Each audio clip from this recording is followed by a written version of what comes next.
Hey guys, thank you so much for joining us for this session. So today is the Global Leaders Day here at Unitize, and without a doubt, we have a global leader with us for this fireside chat in Akon. So Akon, thank you so much for joining us. No, pleasure. Thanks for having us, guy. Cool, cool. Well, I mean, obviously, Akon, you've got a huge list of achievements in many realms, actually, not just music. Charity work. Obviously, now into cryptocurrency and your business and entrepreneurial sides. So we're gonna get the most out of this session. We're gonna start with your music career. We're gonna then go into Africa, go into Akon, and then go into the very exciting Akon City. So yeah, I just really wanted to start off because you must have overcome a lot of challenges in your music career. So and it can't have been easy. So I really wanted to find out, what lessons you've learned in your career that's really helped you pave the path that you're on today. Well, one of the biggest lessons was the key to success was unity. I realized that it's hard to get to where you're trying to go if you don't have a viable, and a team that you can depend on. And I was blessed to have an amazing team around me that understood my vision, understood what I wanted to represent with my legacy, and was able to help me execute a lot of the dreams that I had. In music, I did a lot of collaborations, and I realized that collaborations not only helped to expand my, brand, but it also educated me to different cultures, different artists and sounds, and styles of music that also exposed me to a different audience altogether. So when you apply that kind of concept into business and you kind of collaborate with others in different areas and sectors of business, you also not only educated for that business, but it also expands your mind and horizons into ideas and certain possibilities that can happen from a business world. And that kind of geared me all the way into what we're going to most likely talk about today, into crypto and, the Akon City and all the other things that I did that it kind of allowed me to expand from a business standpoint. But it all started with music and collaborating within that, and then just kind of using that same platform and applying it to everything else that I did. Totally, totally. So I'm really interested, Akon, where it was in your career where you thought, you know what, like I can really use my influence for good. What was that? Where was there a specific moment where you thought, you know what, yeah, I should start utilizing that to the best of my ability?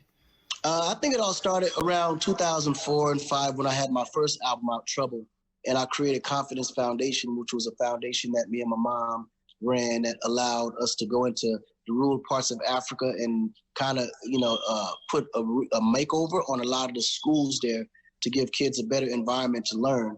And then from there, it kind of branched off into bigger, philanthropic projects and led me all the way into lighting, where we wanted to create opportunities for rural areas to be electrified in areas where the grid couldn't reach. So we did it with solar energy. But I think when you do all these collaborations, it just kind of opens up to understand how much impact you could, be able to impact within certain people's lives. But I realized that the more my celebrity got more popular, it opened doors to do bigger projects and help a lot more people from a scalable standpoint. And that was something I always wanted to do, being that I was a, kid raised in Africa, with my opportunities in that time wasn't as fulfilling as it is today. And then when I moved to the United States at an earlier age, I started to realize just how much that we didn't have and how much of life we were missing. So I wanted to be able to provide that to the youth in Africa.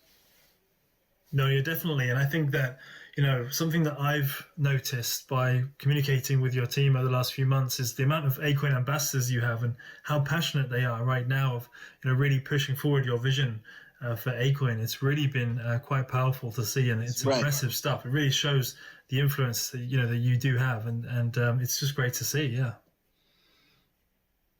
That is really just aligning with people that align with you in your vision, and their visions align. And I think there's more people on this earth than that really wants to help and that really wants to utilize their celebrity or utilize their success to be able to help others. When you realize how blessed you've been by other people supporting you to become who you are, it's a lot easier to want to say, you know what, let me pay that forward.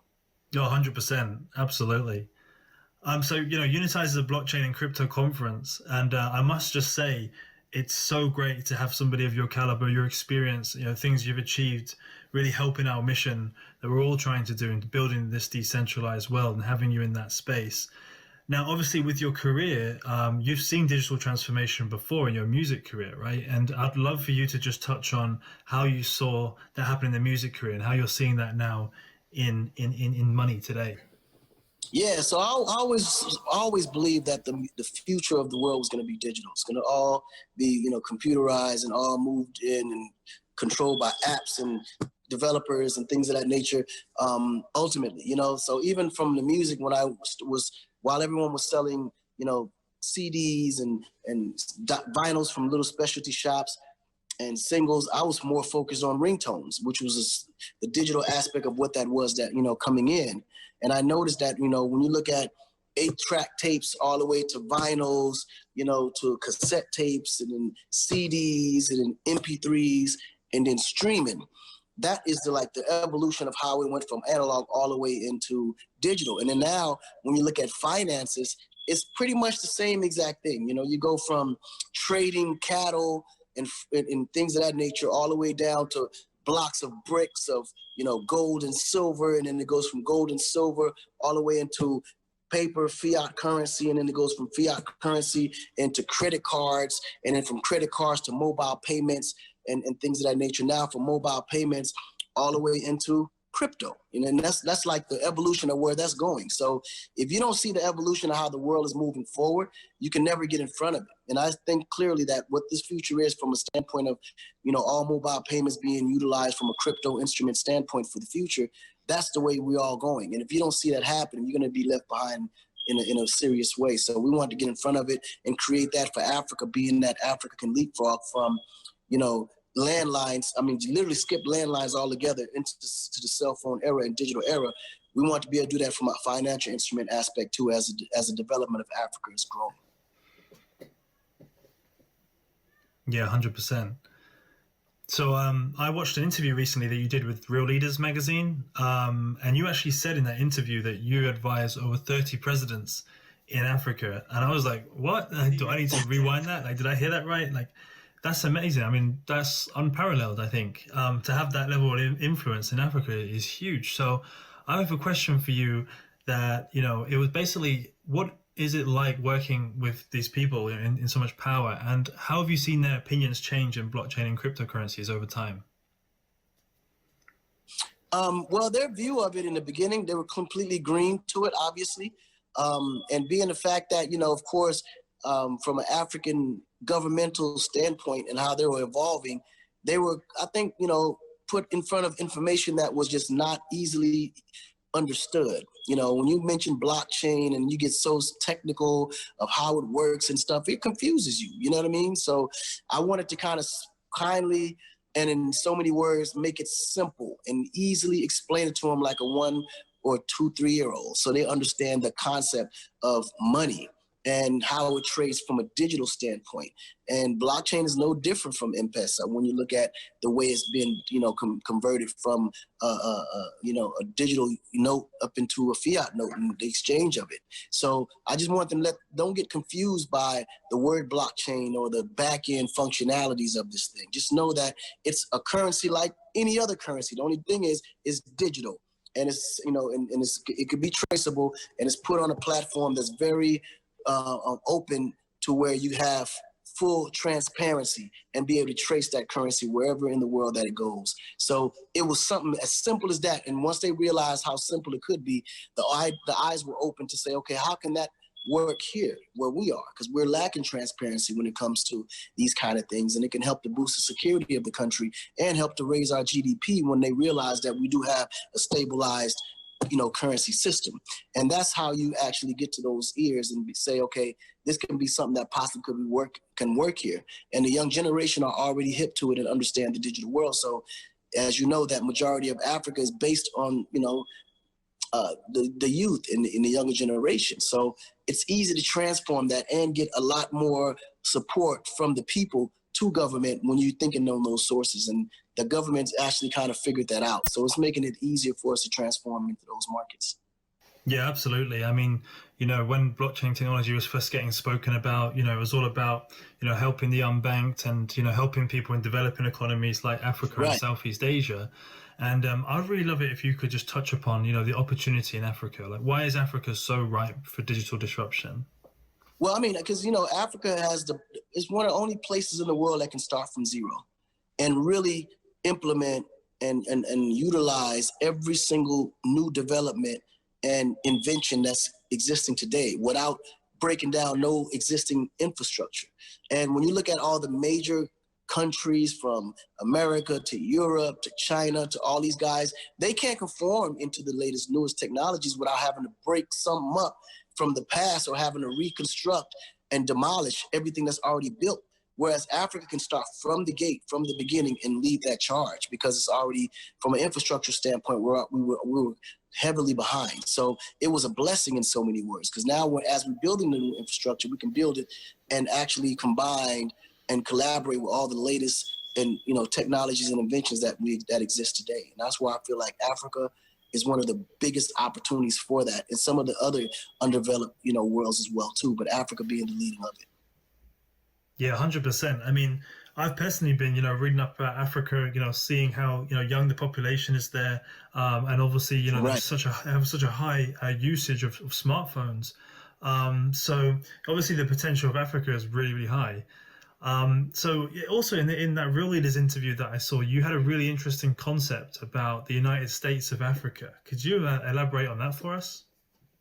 Yeah, I always thought that was just a very amazing concept, and I got the concept from the United States. Actually, the United States, the way they govern by states and governors and presidents, and there's one president for all the states, but then there's governors that communicate and control each state from a management standpoint and report upward. And then you go down to senators and and mayors and things of that nature. But there's a system that actually works, and it's layered to the point where every sector can be controlled. And there's that protocol that I think is missing in the continent, because in Africa, there's so much that needs to be managed. And when you have too many, chiefs, it's hard to actually control that. And I think that's why Africa's been in the state that it's been now, because of the division and so many other countries coming in and handling one way and doing it the way that they know how to do it in their foreign country and bringing it, to Africa. And it confuses the concept of idea of unity. And I think what holds Africa and separates them is that. And the moment we can finally come and create Africa as one continent governed by, one source, everyone in the world will benefit from that, because there'll be an organization that allows everyone to really benefit. I think right now, because there's no specific order, there's so many wars being created, so many divides that's being situated because of greed from other countries coming in to divide, the resources, the people, the opportunities, the currency.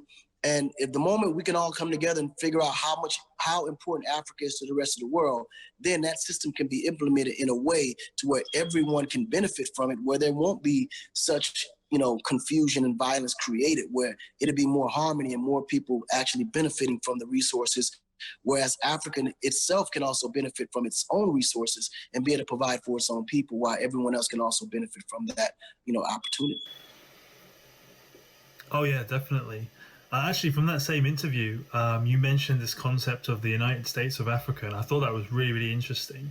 Have you ever ran that through, the presidents that you advised before? I think they all want to do it. The problem is there's just so much bureaucracy and politics that's in the mix of it, because if it happens, it won't be such a benefit to the rest of the world today. It will be for tomorrow, though, once the system is in place. But there's so much in stake that they feel if they lose control over it, their economies can bust. And I understand completely why. A lot of, there's been suggestions of it from multiple presidents. And, as a lot of conflict came after they made that statement. So a lot of them are really skeptical of making that idea known, because they're, either, afraid to either lose their life or lose their seat. But I think at the moment, we have to start thinking about the good of the overall humanity and how this can actually benefit everyone. And if we can just put greed aside for a minute and put, the idea of people benefiting, not just you, but everyone benefiting. I think when that mind state is more, open and relevant to this conversation, that's when change will actually happen. But it would definitely not be from the existing generation that's leading today. It would have to be installed in the children, and then allow that generation to actually create that system. So I think that leads us on really nicely to Akon. Where were you when you came up with this concept of Akon? What really inspired you to take that action to actually go and do this with Akon? Well, one of the biggest inspirations for me creating Acoin was just seeing that our dollar and our currency in Africa just wasn't worth anything when it left Africa. It's just sad that you have Africa, which is one of the most richest and resource countries in the continent, and our dollar don't match up to the resources that exist there, because we don't control any of it. And I realized that it's so deeply rooted from a political and history standpoint that it's not something that could be fixed with a conversation. You have to create an action that will actually open up the doors for the people to have a say in this. And just same way that you got the world that says and validated Bitcoin as a legitimate currency, the Africans can also validate Acoin as its legitimate currency that can trade in that world, but we also have to understand what that actually means. And that actually means not only independence, but transparency in a way to where Africans can actually make a decision that actually has value, that actually can value the decision that's being made in the first place. So when you look at Acoin is to subsidize the opportunity to take whatever value that you feel has value and tokenize it. And when you look at the younger generation in Africa, they're all entrepreneurs by nature. They don't know how to be, they don't know how to not be entrepreneurial, because the society in which they were set, they were forced to have to create opportunities to survive, create their own jobs, and create their own ideas and concepts that actually created value to be able to feed their families. So, but with that, you can't do that and not have a currency that can back up that opportunity. Like, you have to be able to trade that opportunity towards something. And that's the one piece we were all missing. So I figured Acoin can be that piece. Not only is it in a position to where it can be of value for whatever they consider to have value and be able to trade with it, but it also creates the platform in which that trade can happen. And that was the reason why we created that platform with so many apps and dApps that creates, the partnership with those facilities or those ideas or that particular product that gives it the validity that it needs to be able to trade within the platform itself. So whereabouts are you now with the Acoin project? I mean, I've been reading, a lot of news about Acoin recently, and I know you've been sharing a lot of that blog down. And of course, you just announced your IEO on Bitfinex, so right. Congratulations. Thank you. What's next for Acoin? What happens next is the utilization. Now we're going to actually start announcing all the partnerships with all the dApps and, the apps that we have that will create those services. And then we're also being specifically within the African continent, utilizing all those tokens towards things that's going to be of good for people on an everyday basis. Within the city itself, Akon City, that will be the official currency that people will be able to, spend within it. The Mwale City, that's in Kenya, you'll be able to utilize that for the medical city and all your medical bills and resources and open ideas of what that will need to cost. You can be able to use Acoin as a way of currency to pay for those services that's being given in the Mwale Medical Center in Kenya. And then we're going to span within the rims of the continent itself, and anything that has of value that works within the continent that allows you to live a basic, comfortable, life, we'll be able to use the currency to be able to, to pay for that service. And that's the goal. The goal is for it to be an alternative to the currency that's actually existing there, but I'll, give you that option digitally and from a crypto world to be able to utilize that coin to be able to just spend. And that will, as we spend and as we create more utilizational tools, the currency itself will have a lot more value, but also it'll be more embedded within the lifestyle of everyday spending within the continent. And that's the goal for us. Yeah, 100%. I think something that I found very fascinating really is the fact that, with Acoin, I mean, you've already managed to get utility for the token. Like for example, in Mwale City in Kenya, which you announced recently, you'll be able to use the token on a daily basis for daily activities, and obviously for Akon City and elsewhere. So the fact that you've managed to get this utility so early in the project is brilliant. I mean, some of the top 10 blockchain projects right now are still looking for that adoption. So I think it really shows your influence as a leader and how you can really help drive that project forward. No, I mean, it's important, and we're really excited because the whole idea is from the city, we're actually, merged into other countries that's actually not currently related to Akon City, but we want to be able to take Akon City and franchise it throughout all of Africa. Every major country will have an Akon City and eventually. And then from there, we implement and copy and paste that same plan, that same digital structure, that same crypto structure within those cities there. And eventually it will just branch out of the Akon city and also be utilized the same way within the city that Akon city resides in. So I know that driving Acoin forward is this Acoin DApp ecosystem, which is kind of like an Apple Store style concept, giving the tools and services to African entrepreneurs. And I just really wanted to talk about, how that works with your DApp partners and why you think that model will work in Africa. Well, one of the main reasons why I know for sure it's going to work is because Africans are just super creative.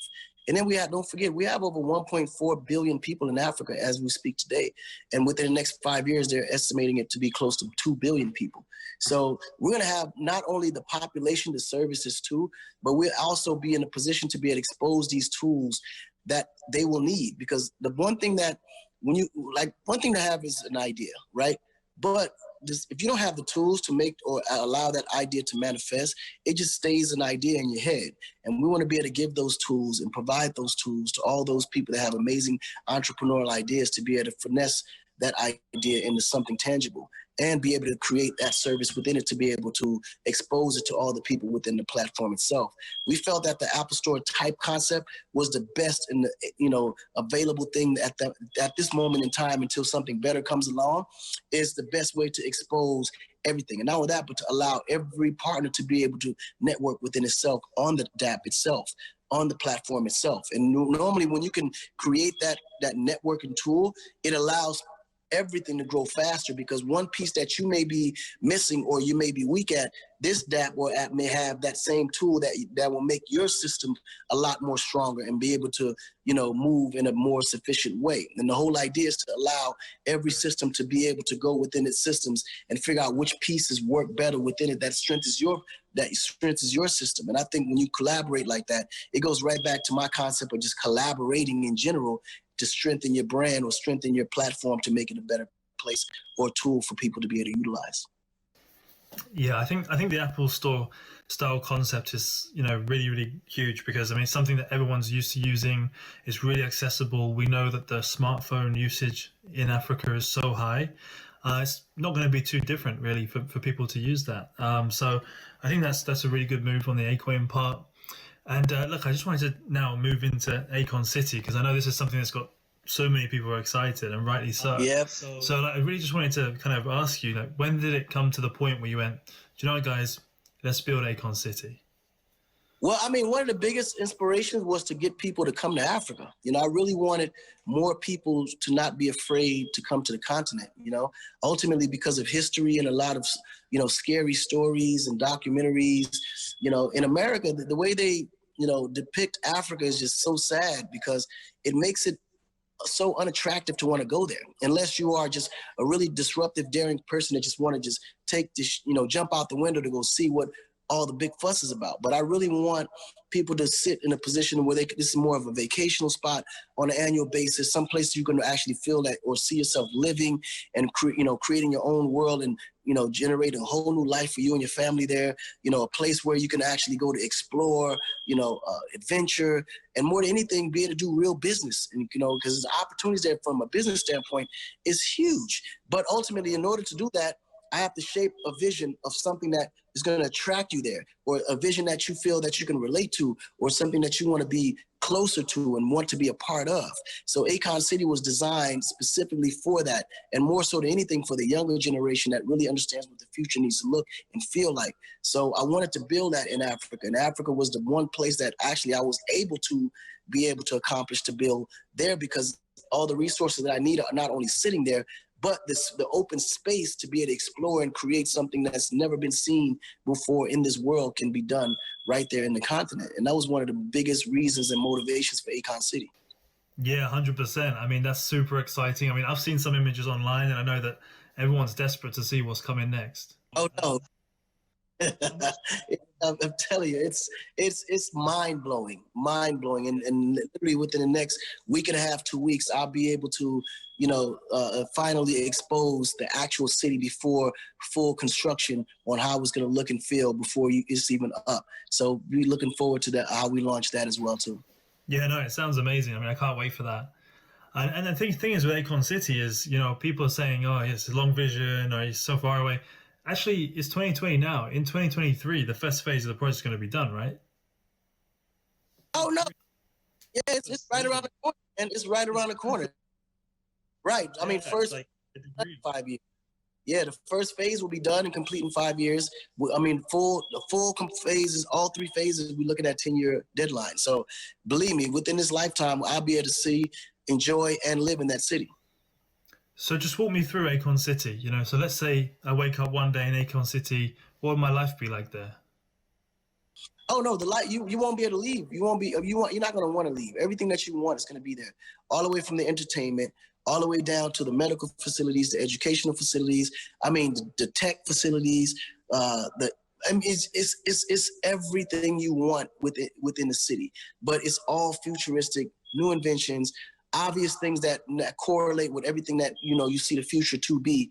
But it's going to be a place that you actually can be able to foresee. Like once you go there, you won't be able to go anywhere else and compare it. It's going to be one of those cities. But I want it to be in a position where once I'm there, I don't feel like I have to go anywhere else to be entertained or anywhere else to be educated, anywhere else to be, taken care of from a medical standpoint. I want it to be the most, I just want it to be the best in everything anywhere in the world. And that's the goal. So that's why we're meeting and partnering with the best in the world in every sector, from everywhere, all the way from infrastructure, all the way to education, all the way down to, the tech world and all the biggest companies from Amazon to Google to Apple. I want all of them to have their own bases there and be able to, create a hub there for all of Africa to where that could be their home base and things of that nature. So, and all the way down to to Teslas. I want the Tesla automatic driving vehicles to be there. You don't even have to touch the steering wheel.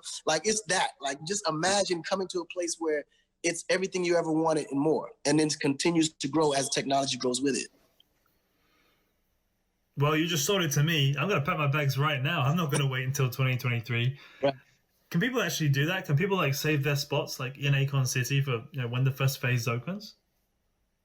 Oh yeah, absolutely. The goal is I want people to reserve their spot now. I don't want them to wait till it's up, because once you wait, it's going to be way too late. Like, so the whole idea of when we launch the virtual video, we'll be able to show all the business concepts, all the residential areas, all the entertainment spots, from the big high-rise condos that'll be for sale, lease, rent, all the way down to the business complexes that'll also be for sale, lease, and rent, and things of that nature. So you can lock your spots in now. So that way, by the time you can also even watch your spot being constructed and help even to design your own, condo or your own penthouse or your own, business, quarters. Like it's going to be very reactive. So now, as you do it, you don't just go and purchase your unit. You can actually now design your unit to how you want it to be with our techs or your own personals. Like we want to be really flexible to where people can be a part of the growth of this whole city, and they actually design it according to how it's set up on the specs there.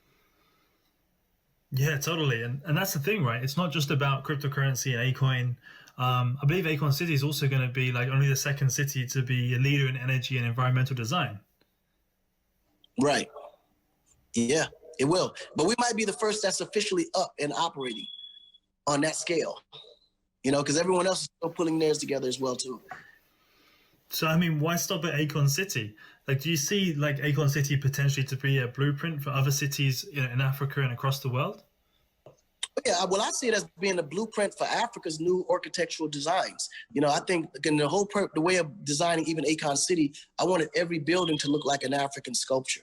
That was the idea. Like, I want Africa to really be present when you when you literally fly in. You can see that, okay, this is Africa.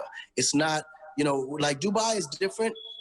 It's very, obviously very rich and looks very luxurious, but these are all concepts that's been grabbed from other places, like from London or Germany or China. You can see all of that mixed into that. There's not, it doesn't look Middle Eastern. You understand? Or UAE. It just looks rich and very upper class and chic and elite. Whereas Akon City is going to look African and all the above that you heard me just say. It's going to look really African. So you're going to know that you're in Africa when you're there. You know, you're not going to be competing with Malaysia or competing with Dubai or competing with anywhere. You're going to know that, man, this is African culture, but in a very presented, very chic and very, you know, exclusive way. But at the same time, you understand what that looks like for the future of all of the continent. Epic. Well, I can't wait to see what it's like in a few weeks' time. Wait, send it to you guys. So I wish we had more time to chat, Akon. It's been really, really great so far. I just wanted us to close on really, you know, what does the ultimate success look like for Akon and Akon City? Well, the ultimate success is for it to be, you know, one of the leading destinations around the world. You know, I want people, the moment they say Akon City, like, man, I got to get there, or I got to go back. You know, so I want the experience to just be so exciting and so is anticipated. You know, that's the key word. I want the anticipation to be so high that the moment we unlock that door, or we open up the airport for you to, you know, to land there, it's going to be an experience you'll never forget. Awesome. Well, Akon, again, thanks so much for your time. It was a real pleasure speaking to you today. For everyone at Unitize, we're just going to take a short break and we'll both be back for the next session.